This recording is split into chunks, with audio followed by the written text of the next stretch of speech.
1869 में महान British naturalist Charles Darwin ने एक थ्योरी दी थी जिसमें उन्होंने कहा था कि वो स्पीसीज सरवाइव नहीं करती जो सबसे स्ट्रांग हो या सबसे इंटेलिजेंट, बल्कि सरवाइव सिर्फ वही करती हैं जो अपने एनवायरनमेंट के हिसाब से बेस्ट अडेप्ट हो सके। डार्विन की ये थ्योरी बायोलॉजी नहीं बल्कि मशीन्स पर भी अप्लाई होती है और ऐसी ही एक मशीन है मारुति सुजुकी वैगनआर। ये गाड़ी ना तो रेगुलर हैचबैक्स की तरह दिखती है और ना ही स्यूडो एसयूवीज की तरह, लेकिन फिर भी जब इंडिया में हैचबैक्स का क्रेज था ये तब भी हिट थी और आज जब एसयूवीज की पेंडेमिक चल रही है तब भी वैगनआर इज स्टैंडिंग टॉल। क्या ये किसी अचंभे से कम नहीं है कि पिछले 25 सालों में ऑटो इंडस्ट्री की बदलती प्रेफरेंस और स्ट्रिक्ट एमिशन नॉर्म्स ने अनगिनत गाड़ियों को खाक में मिला दिया और कितने ही मेगा ब्रांड्स तक को देश छोड़कर भागना पड़ गया, लेकिन मारुति सुजुकी वैगनआर का बाहुबल कम नहीं हुआ और ना ही इस गाड़ी का डीएनए कोई क्रैक कर पाया। मारुति सुजुकी की इस बॉक्सी एंड ब्रिलियंट कार ने इंडियन ऑटोमोटिव जर्नी में बहुत अहम रोल निभाया है। इस साल दिसंबर में नेशनल कार ऑफ इंडिया यानी वैगनआर 25 साल की हो गई है। ऐसी तो बहुत गाड़ियां हैं जिसमें लोगों की फैमिलीज चलती हैं, लेकिन वैगनआर वो कार है जो लाखों इंडियंस के परिवार चला रही है। इसलिए वैगनआर की सिल्वर जुबली के मौके पर इस गाड़ी की लेगेसी और सर्वाइवल की एक कहानी है जो हम सबको जानना चाहिए।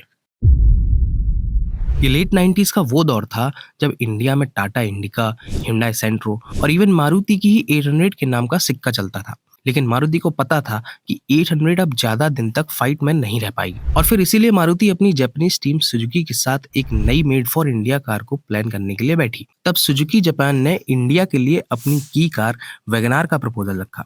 सुजुकी जापान में वैगनआर को 1993 में ही लॉन्च कर चुकी थी, लेकिन एज अ की कार। शॉर्ट में समझिए कि की कार जापान में स्मॉलेस्ट कार कैटेगरी है जिसके तहत कार की लेंथ 3.4 मीटर्स होती है और इंजन सिर्फ 660 सीसी तक के।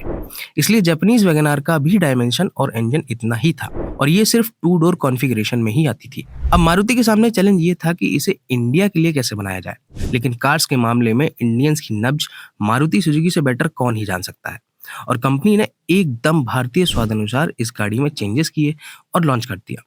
साल 1999 दिसंबर 18 का वो दिन था जब मारुति सुजुकी वैगनआर का इंडिया में जन्म हुआ। इस वैगनआर में कर्व्स तो नहीं थे, लेकिन टॉल बॉय करिश्मा था। ये गाड़ी डायमेंशन से तो हैचबैक ही थी, लेकिन अंदर बैठते ही खूब सारा स्पेस मिलता था, एकदम बड़ी गाड़ी वाली फील। और भीड़ में तो ये टॉल कार अलग स्पॉट हो ही जाती थी। मगर इस वैगनआर के साथ एक प्योर इंडियन फैक्टर भी अपने आप में ऐड हो गया। टॉल रूफ और बेहतरीन स्पेस की वजह से पंजाबीज प्राउड पग के साथ और लेडीज अपनी हैवी ड्रेसेस के साथ इसमें एकदम कंफर्टेबल होकर बैठ पाती थी। मारुति सुजुकी की सेल्स एंड मार्केटिंग के सीनियर एग्जीक्यूटिव पार्थो बनर्जी ये बताते हैं कि साल 2000 में वो वैगनआर के कस्टमर भी थे और इसी गाड़ी के प्रोडक्ट हेड भी थे। बनर्जी कहते हैं कि आज की एसयूवीज में भी चढ़ना और उतरना इतना आसान नहीं है जितना वैगनआर में चढ़ना और उतरना आसान है और ऐसे न जाने कितने ही फैक्टर्स हैं कि जिनसे इस कार ने इंडियंस का दिल जीता। इस गाड़ी से मारुति सुजुकी ने प्रैक्टिकलिटी, कंफर्ट और अफोर्डेबिलिटी का परफेक्ट ब्लेंड तैयार कर लिया था। फिर साल 2003 आया जब वैगनआर को मिला अपना पहला फेसलिफ्ट। अब इस वैगनआर में कॉस्मेटिक चेंजेस के साथ बॉडी कलर्ड बम्पर्स दिए गए जो उस टाइम पर एक प्रीमियम फीचर से कम नहीं थे। फिर 2006 में मारुति ने नेक्स्ट मेजर फेसलिफ्ट दिया और इसका फैक्ट्री फिटेड एलपीजी वेरिएंट भी बेचना शुरू किया, जिसके बाद इस गाड़ी की रनिंग कॉस्ट एक बाइक के बराबर हो गई और टियर 2 एंड टियर 3 सिटीज में भी तेजी से बिकने लगी। और ये भी एक रीजन था कि ये वैगनआर कंपटीशन से बहुत आगे निकल गई। ये वैगनआर की फर्स्ट जनरेशन इतनी परफेक्ट थी कि अगले 10 सालों तक सुजुकी ने इसे ही कंटिन्यू रखा और इसकी टोटल 8,80,000 यूनिट सेल हुई। फिर साल 2010 में इसकी सेकंड जनरेशन लॉन्च की। सेकंड जनरेशन वैगनआर को मारुति ने एकदम नए प्लेटफॉर्म पर बनाया था। तब इस प्लेटफॉर्म पर जापानीज वैगनआर की 4th जनरेशन बन रही थी। इंडिया में मारुति ने इस वैगनआर में 998 सीसी का 3 सिलेंडर KB10 इंजन दिया जो 68 PS की पावर और ऑलमोस्ट 19 kmpl की बेहतरीन माइलेज देता था। इसी इंजन को मारुति ने आगे जाके अपनी ए स्टार, जेन एस्टेलो और ऑल्टो K10 में भी दिया था। सेकंड जनरेशन वैगनआर में रिफ्रेश लुक्स के साथ ही सेफ्टी के लिए ABS भी आ चुका था और इंटीरियर में मॉडर्न डैशबोर्ड और dual glove box, manual day night IRVM जैसे प्रैक्टिकल फीचर्स दिए गए। ये वैगनआर सेल्स में जलवा कर ही रही थी कि फिर मारुति ने इसका CNG वेरिएंट भी उतार दिया। फिर तो वैगनआर के लिए कंपटीशन नाम की चीज ही नहीं बची। ये गाड़ी तब 3,28,000 रुपए से शुरू होकर 4,38,000 रुपए तक बिकी। मगर मारुति इतने पर ही नहीं रुकी, बल्कि 2013 में वैगनआर स्टिंगरे भी लेकर आई। इसके प्रोजेक्टर और क्रोम लोडेड हेडलैम्प्स और अलॉय व्हील्स इस फैमिली कार को प्रॉपर स्पोर्टी लुक देते थे। लेकिन 2017 में स्टिंगरे को मारुति ने डिसकंटिन्यू कर दिया। सेकंड जनरेशन वैगनार को मारुति ने 9 सालों तक कंटिन्यू रखा और फिर साल 2019 में आई वैगनार की थर्ड और करंट जनरेशन। इस वैगनार को सुजुकी ने कंप्लीटली मॉडर्न हाईटेक प्लेटफॉर्म पर बनाया है। इसी प्लेटफॉर्म पर इग्निस, बलेनो और स्विफ्ट जैसी कार्स बनती हैं और यही वजह है कि ये वाली वैगनार साइज में लार्जर और वेट में लाइटर है।